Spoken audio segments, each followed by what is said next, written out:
en søndag eftermiddag indhyllet i en stor klassisk kameluldsfrakke i samme farver som hans kårrøde hår. På mine spørgsmål om musikken svarede han, at musikken bør tale for sig selv. På mine spørgsmål om mennesket Van Morrison svarede han, at privatlivet ikke kom nogen ved.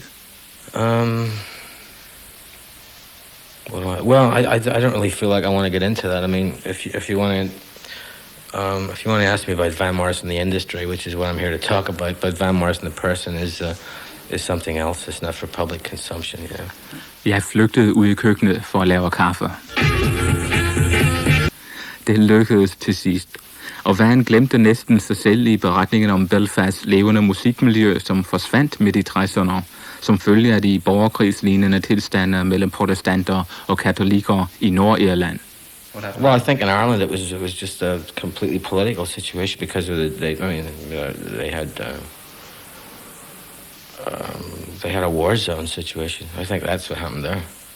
Mange engelske musikere opdagede blues og rhythm and blues først i 60'erne, men Van Morrison var faktisk opflasket med sort amerikansk musik.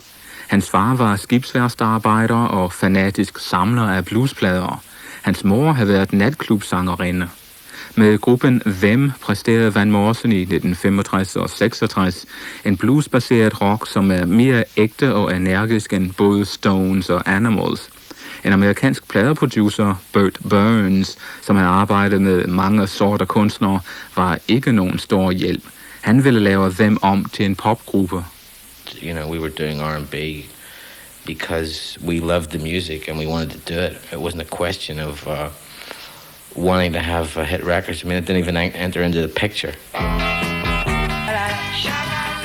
I actually cut 4 singles for this company. It was 4 singles, and they were going to release these singles one at a time.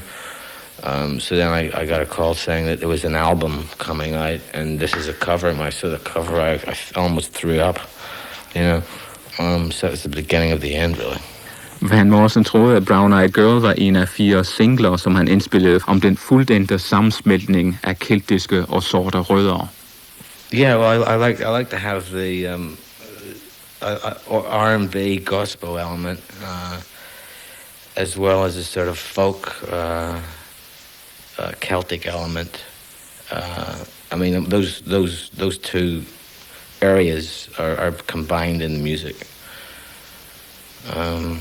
to a lesser or greater degree, depending on the actual song. But I mean, it's sort of a combination of what I call, you know,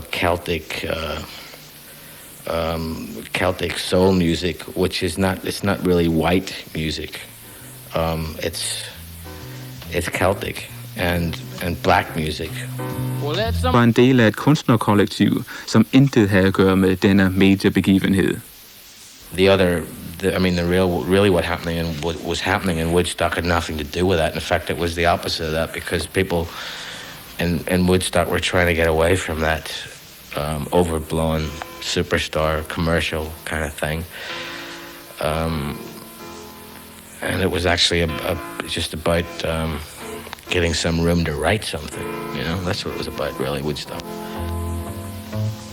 Oh, don't get you. Handler om, så siger han, at han ikke er helt sikkert selv. Det kommer bare ved inspiration, og måske forstår han sangene først flere år efter. Like I say, the way I write songs is, you know, it's inspirational. I have to wait for it to happen, and when it happens, I get lines that I just write them down, you know. I'm not sort of a Tin Pan Alley type songwriter. I just sort of write down what I get, which is without sort of censoring or questioning what it is or what it means.